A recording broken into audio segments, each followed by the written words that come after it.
Different గా ఉన్నాయి, ఏమంటారు? ఇద్దరికి డిఫరెంట్ అంచనాలు ఉండడం నేరమే కాదు. ఇద్దరు నాయకులకు ఒక అంశంపై కానీ, ఒక ఆఫీసర్ పై కానీ, ఒక ఈవెంట్ పై కానీ డిఫరెంట్ ఒపీనియన్స్ ఉండొచ్చు, తప్పలేదు. సమస్య ఏంటంటే దీన్ని పవన్ కళ్యాణ్ కు చెప్పకుండా రఘురామ్ కృష్ణరాజు బయటికి ఎందుకు చెప్తున్నాడు అన్నదే పాయింట్. ఆ ఇన్ఫర్మేషన్ పవన్ కళ్యాణ్ కు లేకపోవచ్చు అన్నాడు. ఇన్ఫర్మేషన్ రఘురామ్ కృష్ణరాజు ఇవ్వచ్చు కదా. పవన్ కళ్యాణ్ కు రఘురామ్ కృష్ణరాజు పరిచయం నిర్వహించలే కాదు కదా. అదే పవన్ కళ్యాణ్కే ఫోన్ చేసి మీరు మీకు ఎవరో రాంగ్ ఇన్ఫర్మేషన్ ఇచ్చినట్టున్నారు, ఆయన మంచి ఆఫీసరే అని చెప్పేస్తే పని అయిపోతుంది. కానీ ఆయన బహిరంగంగా ఎందుకు చెప్తున్నాడు అంటే బహుశా చెప్పి ఉండాలి పవన్ కళ్యాణ్కు. చెప్పకుండా ఉండరు, ఎందుకంటే కూటమిలో భాగస్వాములు Raghuram Krishnaraju deputy speaker, Pawan Kalyan deputy chief minister. So అందువల్ల ఇద్దరి మధ్య రిలేషన్స్ కూడా బాగున్నాయి కదా. సో అందువల్ల ఖచ్చితంగా పవన్ కళ్యాణ్కి చెప్పి ఉంటాడు నా అంచనా. చెప్పకుండా బహిరంగంగా ఎందుకు చెప్తాడు?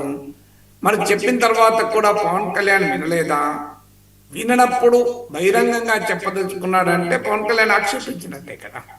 పవన్ కళ్యాణ్ నీ అభిప్రాయం ఇది, మా అభిప్రాయం మాది అని చెప్పడం. ఇప్పుడు డీజీపీ ఏం చేయాలి?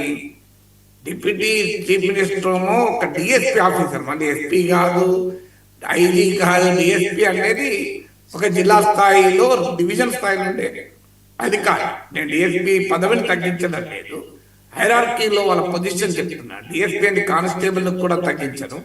నేను సబ్ ఇన్స్పెక్టర్ల కానిస్టేబుల్ నుంచి మొదలుకొని డీజీగా, డైరెక్టర్ జనరల్ గా ప్రమోషన్ వచ్చే ఆఫీసర్ల వరకు క్లాసులు చెప్పిన వాడిని కనుక నాకు అందరి పట్ల గౌరవం.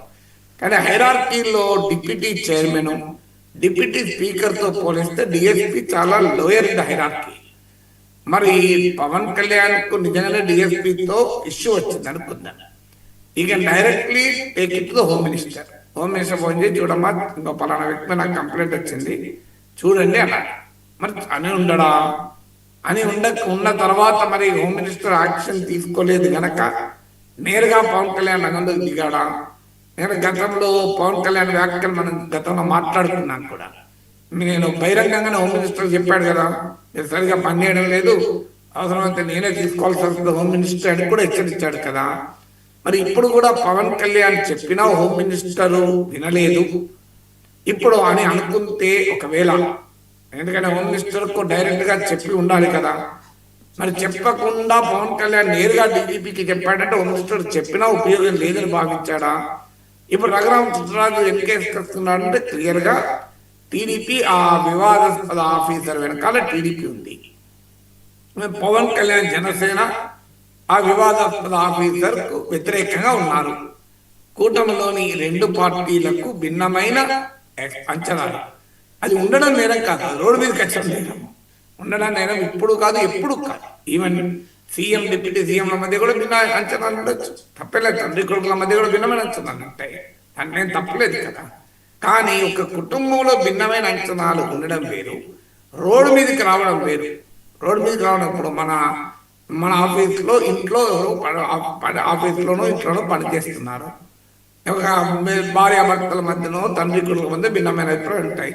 అది సరిగా పనిచేయడం లేదు అండి, మార్చుకెళ్తామా అని భార్య అంటుంది. లేదా మా అభిప్రాయం ప్రకారం బాగానే పనిచేస్తున్నాడే, ఏదో కంక్లూజన్కి వస్తారు. కానీ భార్య వెళ్ళి ఇంటి పక్క ఆవిడతో మా దగ్గర పనిచేసే అతను సరిగా పనిచేస్తలేడు డ్రైవరు అని భార్య చెప్పి, భర్తపై అటుపక్కింటి ఆయనతో మా డ్రైవర్ పనిచేస్తలేడు అంటే ఏంది మీనింగ్? దాన్ని ఏమనుకోవాలి? రోడ్డు మీద పడేసుకోవడాన్ని. ఆల్రెడీ కూటమిలో అనేక చోట్ల ఈ ప్రాబ్లమ్స్ వస్తున్నాయి.